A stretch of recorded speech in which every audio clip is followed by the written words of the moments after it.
大家问千万字，大家要跟大家做伙来捌一字。大天是适客大出的时间，今日要甲大家小解这一字，咱同齐来看到，这里读做色，读需要色第4条。古早台语字典解说色，就是透开的意思，咱讲释放。另外，这个色嘛有解说意思，咱讲解释。也个因为佛教创始者是释迦牟尼佛佛祖、释迦如来、释迦佛，所以咱讲佛教是释教、释迦。讲到三教，就是儒道释。另外，释义是解答疑问，释义是解说意思。带大家做过来小解这两个词。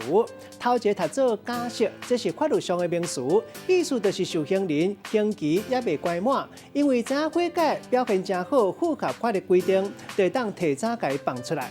第二个词读做释放，意思就是偷放。咱用一句话来举例，甲这两个词甲做伙。譬如讲，咱讲仙人拍鼓有时错，骹步踏差啥人无？阿明伫咧加工这段时间，因为知影悔改，也佫表现真好，符合假释的条件，已经提早释放，重新开始伊的生活。今仔日小解这一字读做释，提供予观众朋友来参考。